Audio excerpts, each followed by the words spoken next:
안녕하세요. 생기한의원 박주영입니다. 이번 영상에서는 얼굴에 발생하는 대표적인 피부 질환이죠. 지루성 피부염에 대해서 설명을 드리겠습니다.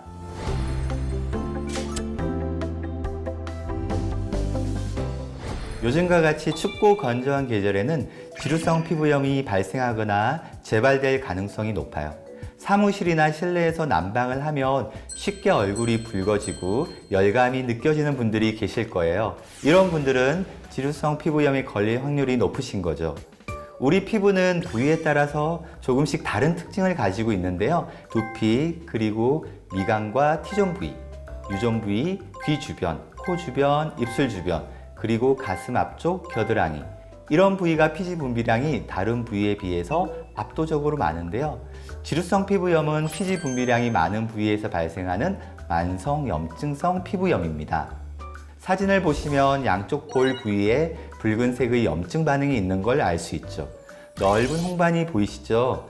그리고 그 홍반의 위쪽 피부는 얇은 각질로 덮여 있어요. 다음으로 이마 쪽의 화살표를 보시면 모낭염이나 여드름처럼 발진이 군데군데 올라와 있는 것을 알 수 있는데요. 지루성 피부염에서는 이러한 발진이 쉽게 올라올 수 있어요. 하지만 지루성 피부염은 나이에 따라, 성별에 따라 무척 다양한 형태로 나타나는 것이 특징이에요. 그리고 지루성 피부염은 두피에도 빈번하게 발생하는데요. 두피에 발생하는 지루성 피부염은 머리카락 때문에 초기에 발견하기가 쉽지 않아요. 그래서 두피 지루성 피부염은 만성화되고 심해진 이후에야 비로소 진단을 받게 되는 경우가 대부분이죠. 영상으로 촬영한 두피를 보면 하얗게 보이는 부분이 있어요. 하얀색의 두피는 정상적인 두피라고 말씀드릴 수 있고요. 붉은색으로 보이는 부분은 바로 지루성 피부염이 발생한 두피의 전형적인 소견이죠. 이 영상은 비교적 초기에 발생한 두피 지루성 피부염 소견으로 이해할 수 있어요. 다음 준비된 영상은 좀 더 악화된 소견의 두피 지루성 피부염인데요. 이 영상에서는 하얀색의 각질 반응이 좀 더 심해져 있는 것을 알 수 있죠. 뒷목 부위에는 붉은색의 홍반, 즉 염증 반응도 광범위하게 보이는 것을 알 수 있어요. 검은색이나 짙은색 계열의 옷을 입기가 무척 어렵죠. 두피에서 각질이 많이 발생할 거예요. 하얀색의 비듬이 옷 위로 잔뜩 묻어나기 때문에 일상생활에서도 불편한 점이 많으실 거예요. 두 번째 영상처럼 지루성 피부염이 심해지면 극심한 가려움이 동반되는데요. 첫 번째 영상의 환자분은 자각 증상이 거의 없었던 반면에 두 번째 영상의 환자분은 심한 가려움으로 잠을 편하게 주무시는 것조차 힘들어 하셨어요. 대부분의 가려움증이 마찬가지지만 낮보다는 밤에, 그리고 특히 수면 중에 훨씬 심해지기 때문이죠.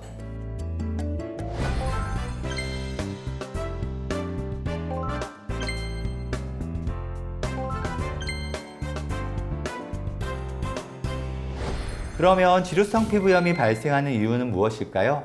지금까지 밝혀진 지루성 피부염의 발생 원인에 대해서는 여러 이론들이 있는데요. 첫 번째는 직접 또는 간접적으로 피지가 관여할 것이라는 이론이죠. 이러한 주장은 지루성 피부염 자체가 피지선이 발달한 부위에서 발생하기 때문인데요. 피지선의 활동이 높은 신생아기와 성인기에 발생한다는 사실도 이러한 이론의 근거가 되죠. 보시는 사진은 소아의 두피에 발생한 지루성 피부염 사진인데요. 지루성 피부염이 생후 3개월 전후에, 게다가 성인기 특히 30대 이후에 발생하는 것도 이러한 발생 가설의 유력한 근거가 되는 것이죠. 그리고 두 번째는 지루성 피부염의 원인이 박테리아와 진균이라는 이론이 있어요. 이러한 이론의 근거는 지루성 피부염 발생 부위에서 많은 양의 박테리아와 진균이 발견되었기 때문인데요. 하지만 염증성의 지루성 피부염에서는 정상 피부보다 오히려 박테리아와 진균의 발생이 더 낮아지는 아이러니한 현상도 보고되었어요. 따라서 박테리아와 진균을 지루성 피부염의 1차적이고 직접적인 원인으로 단정하기에는 조금 어려운 부분이 있는 것도 사실이에요. 그리고 세 번째는 신경전달 물질의 이상과 관련이 있다는 이론이 있어요. 이것은 지루성 피부염이 유독 신경계 장애 환자에게서 많이 발생하기 때문이죠.